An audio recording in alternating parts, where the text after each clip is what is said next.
Hello and welcome to Molosser, a unique YouTube channel where you'll find tons of interesting and unique canine content. Make sure you subscribe to our channel and feel free to leave a comment on any of our videos. The Bullenbeisser, Baronbeisser and Brandbanter of Central Europe could be found in the area that now covers the countries of Belgium, Holland, Germany and Poland. How these dogs did arrive in Central Europe, and how long time they have been there is unknown, but it is most likely that these old Central European Molosses are a blend from several ancestors, and from different times in history. Celtic and Cimbrian dogs, war dogs brought by attacking or passing by armies, dogs brought to the area by human migration, Goths, Alans, Huns, Vandals, etc., dogs acquired by trade, etc. We should not expect that the earliest versions of these breeds were uniform in type, since new dogs arriving would be used in the breeding, if they had any trait that was wanted. Slowly these dogs were getting its specific breed type and traits, and became divided into the Dutch Mastiff, Bullenbeisser, Baronbeisser, Brabantse Bullenbeisser, Brabanter Bullenbeisser and Danziger Bullenbeisser, even if it is not always so clear where to draw the line, especially between the little Baronbeisser and the large Bullenbeisser. For the best descriptions and illustrations of these dogs we must move closer to our modern time, and take a break in the late 1600s, early 1700s. John E. L. Riedinger, 1698–1767, from Augsburg, Germany, was well known for his portraits on the German Molosses, and he is the most reliable source when it comes to the illustrations of the Bullen, Baronbeisses of this time in history. Riedinger also gave written references to these dogs, when he wrote, "The main portion of most old-time German hunting packs were made up of coarse-haired, big dogs with bush tails and wolfish heads called Ruden. They were supplied to the courts by the peasants in immense numbers and suffered great losses at every hunt, therefore no particular pains were taken to breed them."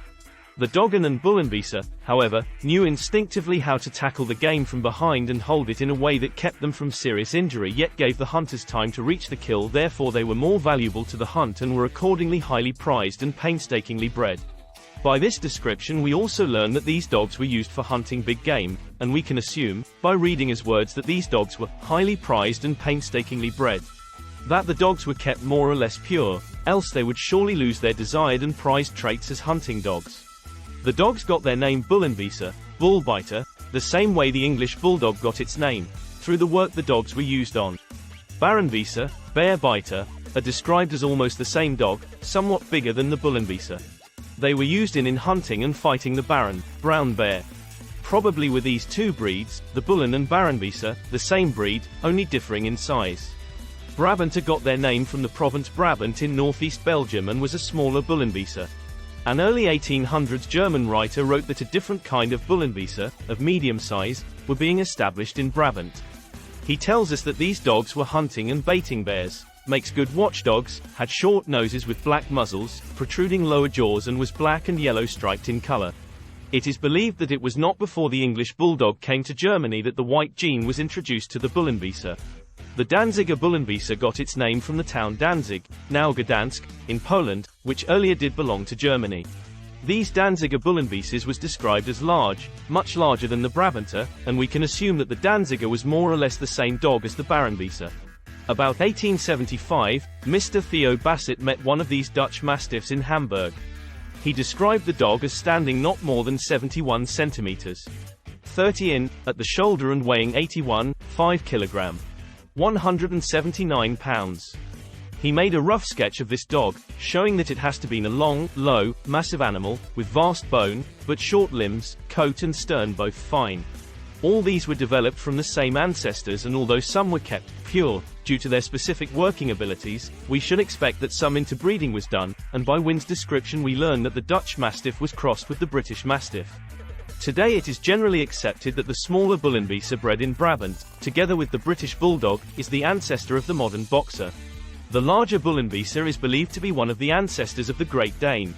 Others do, however, believe that the Great Dane is a result of crossing English Mastiffs with Greyhounds. The truth is probably that both versions are accurate.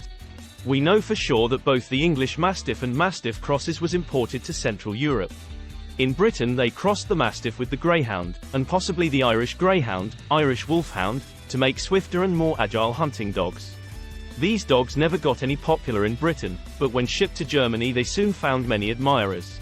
These dogs, described in early German literature as Englischer Dog, together with the large Bullenbeisser, or Baronbeisser if you prefer, was mostly likely both involved in the breed base of the dog that later was to be known as Deutscher Dog, Great Dane. The Bullenbeisser was also brought to South Africa by the Boer and German settlers, and can therefore be found in the breed base of the Boerboel and the Rhodesian Ridgeback. Today the Bullenbeisser, or its subtypes, cannot be found. It is believed that they disappeared at the end of the 1800s, when the Boxer gained popularity in Germany. The Boxer, so to speak, filled the role of the Bullenbeisser, and the Bullenbeisser, a pedigreeless and not so favored breed now when the dog fights was banned and the big game was disappeared from the forests, got extinct. It is however rumors going that the Brabanter still lives, but they would most likely show to be just recreations. Different recreations, and recreation attempts, of the Bullenbeisser and the Brabanter, have been done both in Europe and in the USA. If you enjoyed this video, please leave a like and subscribe to our channel.